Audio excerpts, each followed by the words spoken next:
বাজার থেকে এক স্বামী 3টা কই মাছ কিনে আনছে। আনার পর স্ত্রীকে বলছে, আমি কষ্ট করে রোজগার করে মাছ কিনে আনছি, আমি 2টা খাবো আর তুমি একটা। তখন বউটা রেগে বলছে, কেন? আমি কষ্ট করে রান্না করব, আমি 2টা খাবো, তুমি একটা। এরকম সারাদিন ঝগড়া চললো।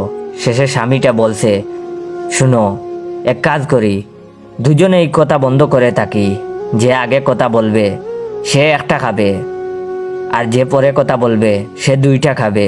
তারপর দুজন চুপ করে আসে, রান্নাও বন্ধ, চুপ করে আসে তো আসেই। দুপুর গড়িয়ে বিকেল, তারপর রাত হয়, তাও দুজনে কথা বলে না। সারা রাত কেটে যায়, তাও কথা নেই। গ্রামের লোকজন, প্রতিবেশী সবাই খেয়াল করলো ওদের দুজন তো আজ ঘরের দরজা খুলছে না। ফলে তারা ওদের ঘরের দরজা ভেঙে ভেতরে গিয়ে দেখে স্বামী স্ত্রী দুজন মরার মতো পড়ে আছে। তারপর সবাই ভাবলো মনে হয় দুজন মরে গেছে। এরপর গ্রামের লোকজন দুজনকে মাটি দেওয়ার প্রস্তুতি নিতে লাগলো, কিন্তু ওরা দুজন সবকিছু টের পেয়েও কথা বলছে না, কারণ আগে কথা বললেই যে একটা মাছ খেতে হবে। তো এরপর দুজনকে গ্রামের লোকেরা মাটি দেওয়ার জন্য কবরস্থানে নিয়ে গেল।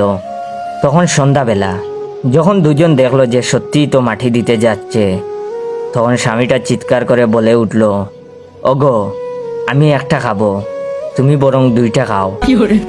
এই কথা শুনে যারা কবর দিতে লাগছিল তারা বয়ে কবর না দিয়ে দিল একটা দৌড় দিতে দিতে বলছে, স্বামী স্ত্রীরা ওরা ভূত হয়ে গেছে, একজন আমাদের মধ্যে একজনকে খাবে আর আরেকজন 2জনকে খাবে। no, no, no, no.